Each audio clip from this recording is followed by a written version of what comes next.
everyone. In today's video, I'm going to talk a little bit about how to select seeds that will give you the most success. Now, in some of my previous videos, I showed that you can grow from the seeds from your grocery store items, like tomato seeds from grocery store tomatoes and pepper seeds, as well as your herbs and spices like cilantro. You can grow from your coriander seeds. But there are many different varieties of tomatoes and vegetables, even carrots. There's lots of different varieties. And if you want the most success in your garden, you need to select a variety of seeds that will grow best in your conditions.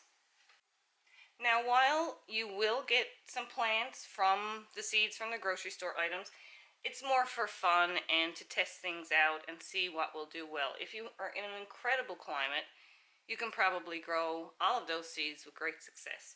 But if you have a climate like we do here in Newfoundland, where we have some pretty bad soil conditions in some areas, as well as very low light conditions and a short growing season, picking specific varieties of different plants will really help you grow more successfully in your garden. So it's not just as simple as picking a tomato seed out of a grocery store tomato and planting it. It'll probably grow tomatoes, but may not grow as many tomatoes, or the plant may not make it to the end of the season, and you'll definitely have to bring it indoors or start early before planting out. And if you want to just direct sow and have more simple gardening techniques, you don't want to complicate things, then picking the right variety of seed for your climate and your soil conditions is very important for your success. So first of all, we'll take a look at growing zones. And this is a Canadian map. And if you're in the US or in other parts of the world, I'm sure you can get a growing zone map. And a lot of people think that this is the be-all end-all for the type of plants you should grow. But the growing zone really only takes into account your mean temperatures throughout the year, and this mainly applies to perennial plants. So while Newfoundland, where I live, is in zone 5A and 5B, and even some areas may go up to a 6A and 6B, it appears that we could grow all the plants in those zones.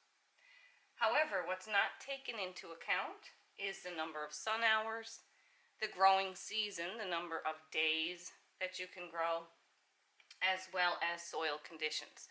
So these things will also need to be factored in when looking for seeds that are going to be successful in your area. So the growing zone is just a general guideline of what should be able to grow in your area dependent on your frost conditions. And again, this mostly applies to perennial plants. So the next thing I'm looking at here is growing days. And what that means is from the time you transplant the seed till the time it's ready to harvest, whether that's a root or the leafy greens or the flower or the seed, that gives you the growing day, the number of days you're going to need that are frost free and preferably good weather in order to grow your plants. So if you're looking at annual plants, which most vegetables are annual or they're grown as annuals, you're going to want to see the growing days. Now, some of you are very lucky and you live in areas where you have, growing days all year round. Whereas here in Newfoundland, some of the things that you might grow in California in your winter is all that we can grow in our summers.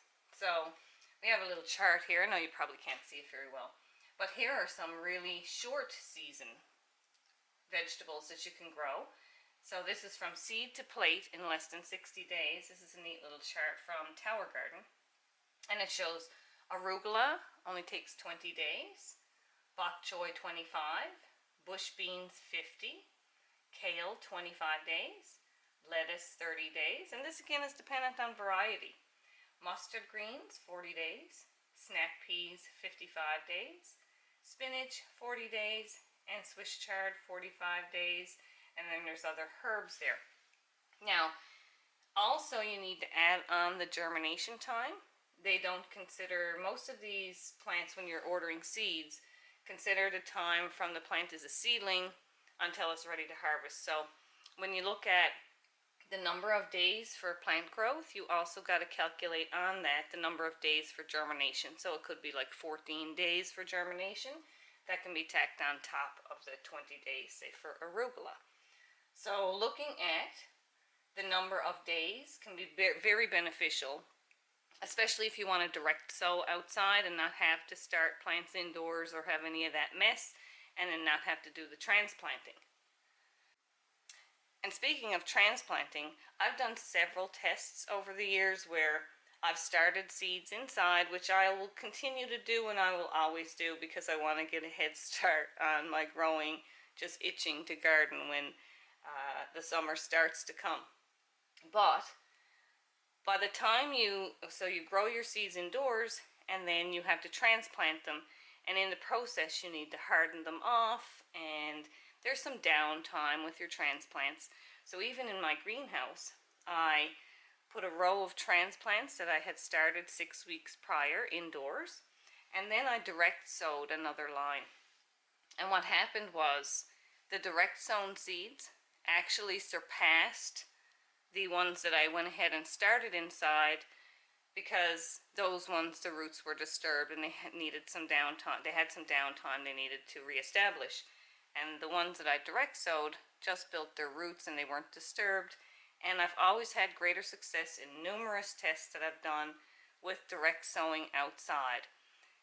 And instead of starting indoors and then transplanting outside, what I've found more successful is if the season cuts short a little bit and you still have plants that are, like especially tomato plants that have not quite ripened up, pot them up at the end of the year and bring them in, because the disturbance of the roots at the end of the year will actually promote fruiting. So I found doing it the opposite was actually more beneficial for getting more fruit. That's another topic, so we're still, go back to the seeds. So we spoke about growing zones, primarily for perennial plants, and then looking at how many days for annual plants. If you're in a short season, this is very beneficial to getting a successful variety. The other thing you want to look at is soil conditions. So just because the plant, you're looking at your seeds and the plant states that it grows in your zone or has a number of growing days that should work for you, you also need to look up, and generally this is not listed in the seed catalogs, so you can go to another website such as Plants for a Future. This is one that I like a lot. And type in the type of plant that it is, and then you can look at the soil conditions it requires to be grown in. Because now you can amend your soils, but we have very high peat, rocky, boggy soil here in Newfoundland. So finding things that prefers a more acidic pH will be more successful in the garden, and you won't have to spend so much time and money amending your soil. Like here, for a lot of plants, we need to add extra limestone. But if you find plants that like to grow in your soil conditions, so for us it would be more damp and acidic type soils, then you'll be more successful without having to spend so much money to make your soil the type of soil that the plants want to grow in.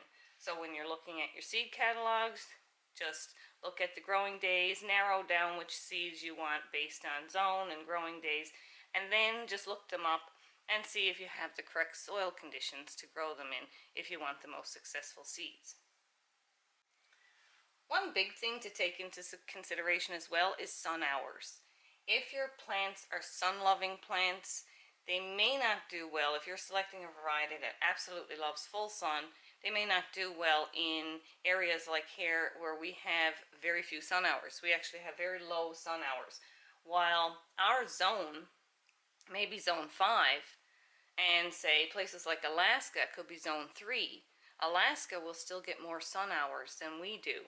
So we need to find plants that prefer a little bit of shade. Even though when you think of shade, you think of like trees causing the shade, or things at your house or buildings, things like that, objects causing shade.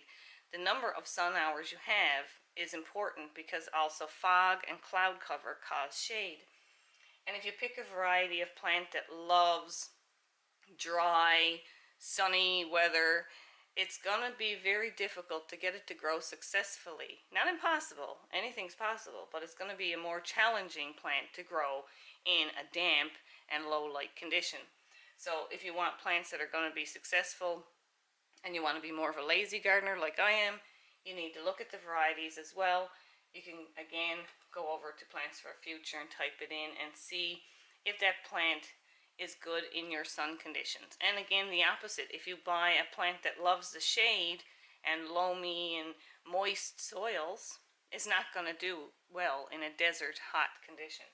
So there are many different varieties of different types of plants, like many different varieties of tomatoes that are more suitable for hot and dry, and some that are more suitable for a lower light condition and damper soils. So the growing zones don't take in all aspects of your climate. Get to know the climate where you live. You want to know your soil conditions, you want to know your climate conditions, because even if a plant is good in your climate, it may not, like in your soil and in the sun hours that you have, and then you have the number of days. If it's a real windy place, you may need plants that are a little bit stockier and shorter. You're not going to want to grow things extremely tall, or unless you're going to stake them. So looking at your overall climate. So to have the most successful seeds with the least amount of work, get to know your conditions. So again, get to know your soil, get to know your zone, get to know your sun hours, and also get to know other aspects of your climate. And then you can select your seeds that will do the best in your area. So one of my favorite stores is Richter's, and I didn't order their catalog this year, so I'm just going to look at the online one. And I've done very well with some of their herbs. For example, let's just go to basil, because I have to order some basil. And as you can see, there are many choices in basil. So we have sweet basil, purple sacred basil, like there's all these varieties of basil. And I've tried several, and again, I'm looking for a short season basil that can handle a little bit of a cooler climate and a little bit less sun hours. And the one I found to be most successful was Dolly. So we have this Dolly basil here, and it shows it's an annual. Germination is easy. And this one actually thrives well in drained fertile soil with full or partially shady location, which is great because a lot of the basils require full sun. Now it would do better in full sun, but it can handle some shady conditions. So this variety of basil works very well for me. And no matter what your climate is, there's some sort of basil that will probably do well for you. I've tried many different basils here, and again, Dolly is my favorite. So we can go to, let's just say, tomatoes. Again, we have many different varieties of tomatoes. Now, tomatoes are a little more complicated because they also have determinate and indeterminate varieties, depending on whether you want all your tomatoes to ripen at once or your tomatoes to ripen over a period of time. And that's something else you can look into at another time. And there are other sites. There are so many varieties of tomatoes. There are many sites where you can get like hundreds of varieties of tomatoes. We'll just take a look at the first one here, Amish paste tomato.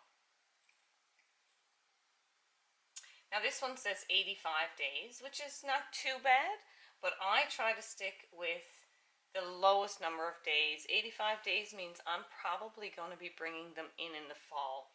So I try to stick to tomatoes that are 70 days or less, and preferably 60. There's even a few out there that are 55 days. So the Lata tomatoes will grow well outdoors in our climate without having a greenhouse. And they're a very short season tomato. So this Amish paste tomato is an 85-day tomato. Now, if we want to see what kind of soil conditions it requires, most tomatoes require the same thing. We'll just post that here along with soil conditions. And of course, Google's a great thing. How to Grow Amish Paste Tomatoes comes up with this Heirloom Organics website, and it gives you much more information here. So it gives you the germination, which is 6 to 12 days, and the temperature required for germination. The seed life is 4 years. The soil needs to be well drained. This one says it requires full sun.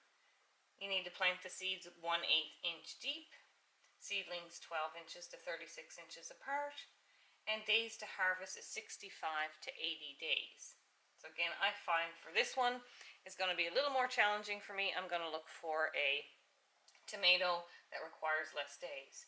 Now this one can also tolerate slightly acidic soils, which is good. With the plant being most productive with a pH from 6.0 to 6.8. So just going out and doing a little research on the side when you're looking at your plants. So you're into a site like this, it might not give you everything you need to know. So then just open a new tab and go check out and see what varieties will be best suited for your area. Let's look at carrots. So we have different types of carrots here. We have the Nance, which I like. And this is a 70-day carrot. And again, carrots are going to need a looser soil condition. So to grow carrots here, we generally have to amend the soil and add in some compost, add in a little bit of sand, loosen up that soil quite a bit in order to get a nice straight carrot. We do grow some very interesting and fun looking carrots in Newfoundland with all of our rocks. What else can we look at? Lettuce. So again, these are not a full variety of lettuces. You can get so many types of lettuce, and they have a few here. Richters specialize in herbs, and I love them for their basil and different types of herbs that they have. But the one thing that I haven't had much success with that do require quite a few growing days and more sun hours and different temperatures than what we have is iceberg. And I love those crisp head lettuces. But Paris Island Cos, romaine, like the small romaines, and leaf lettuces, I haven't had any that didn't do well. So we're pretty good with any kind of lettuce here. And with our cool conditions, the benefit for us with growing lettuce is it doesn't bolt as early. So if you're in a warm place like California, you're going to have to grow your lettuces in a more shady condition and during your cooler seasons, or you'll tend to get your lettuce bolting up. Now there's a benefit with bolting that you get to have your own seeds for next year, but you know, it's you want to also have a nice head of lettuce to eat as well. I absolutely love this speckled lettuce, and I've grown a few different varieties of those. These are very short season, 40 to 55 days, and I can tell you, you can start harvesting the leaves before that. That's for a full head of lettuce. So hopefully you found this helpful on how to select varieties of seeds and how important it is not just to look at growing zones, especially when you're looking at anything other than a perennial plant. So you're going to look at your growing zone as just a basic on how many frost-free days you have, and you're also going to look at how many days the plant takes to grow and the length of season that you actually have in order to grow those plants, and whether or not you're willing to start them early indoors or bring them indoors later on if they have a long growing season. You're also going to look at soil conditions, whether you have sandy or loamy or peaty, rocky, boggy soil, and whether or not you want to amend that soil to grow something, or if you want something that's happy to grow in your soil conditions. And you're also going to look at your climate, whether you have a lot of wind, rain, fog, if it's damp conditions, if it's dry conditions, and these will all affect the success of the variety of plants that you grow. And sure, just go ahead and try anything you like, but don't be disappointed if things don't do well and think it's something you've done wrong. It just may be that the plant that you've chosen doesn't really like to grow in your area. So you can always try things out. I've tried growing just about everything. I've grown grapes outdoors, corn, okra, kinds of things, but it was challenging, and some things failed and some things did better than I expected. But I had to spend a lot of time amending my soils and moving the plant around and trying to find the right location. Now that I've been growing for over 25 years, I tend to want to just stick to something that likes to grow here. So I am more selective and I spend more time selecting my varieties of seeds as well as collecting my own seeds, because I know that they've also become hardy to my specific environment. And I have quite a few videos on how to collect seeds, and I'll link those in the description box below. So just spend a little time, get to know your climate, get to know the area that you live in, and then take that into account when you're looking at the varieties of seeds that you want to grow. Because especially if you're looking at heirlooms, there are many things that will like to grow in your area, and you'll have a lot less challenges in the garden. For here in Newfoundland, I like to look for seeds suitable for zone 5 or less. Short season plants with growing days of 70 or less, preferably 50 to 55, that can handle low sun hours, meaning those that can tolerate some shade, plants that can survive in a low pH, damp acidic soils, and those that can handle our wind, shorter, stockier varieties, and our cool, wet conditions. So wherever you are, there are varieties of plants that will successfully grow in your conditions with minimal effort. It just takes a little research.